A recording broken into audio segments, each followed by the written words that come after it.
Hi, I'm Bruce Treader. Welcome back to Gotta Eat, Can't Cook, where everything you see here you can do on your own no matter how little cooking experience you have. Well, right now I'm going to show you how to make some high protein, high fiber pasta. Now, there's nothing wrong with traditional wheat-based pasta unless you have a problem with glutens, which are a family of proteins that are found in wheat, rye, and barley that help food keep its form. Now, high protein, high fiber pasta, as the name would indicate, has a lot more fiber and protein to it and a lot fewer carbohydrates than traditional wheat-based pasta, as you can see here. So right now, we're gonna learn how to make high protein, high fiber pasta, and it's all very easy to do. First, here's what you'll need. You'll need some high protein, high fiber pasta. Now, I had both of these guys in the cabinet, and I thought I'd use both of them. I've got black soybean pasta and then edamame, which is young green soybean pasta. And then some salt, of course I'll need some water, and then a pot, a colander, a big spoon, and a timer.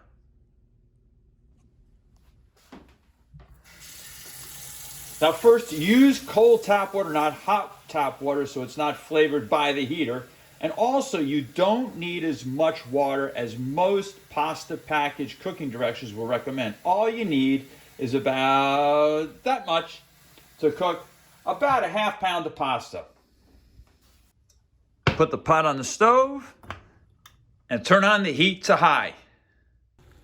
Let the water cook until it comes to a full, big bubble boil.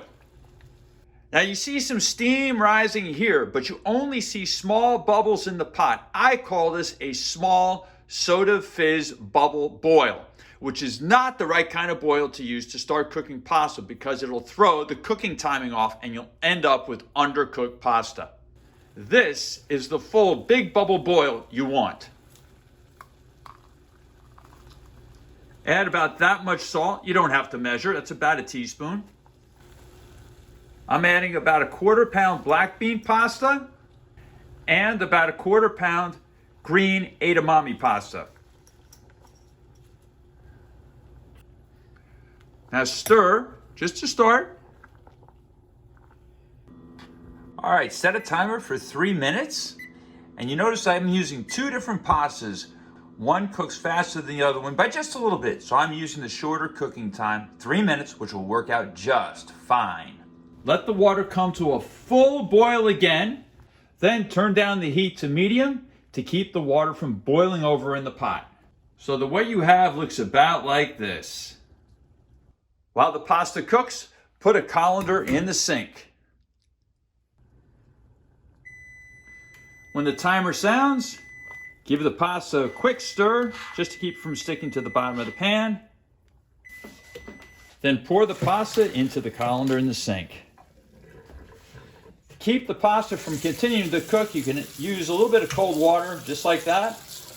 And then I put the pasta right back into the pot like that.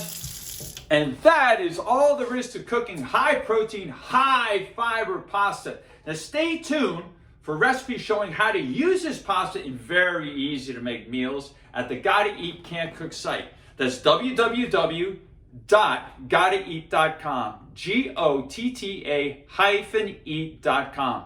Thanks very much for watching and see you soon.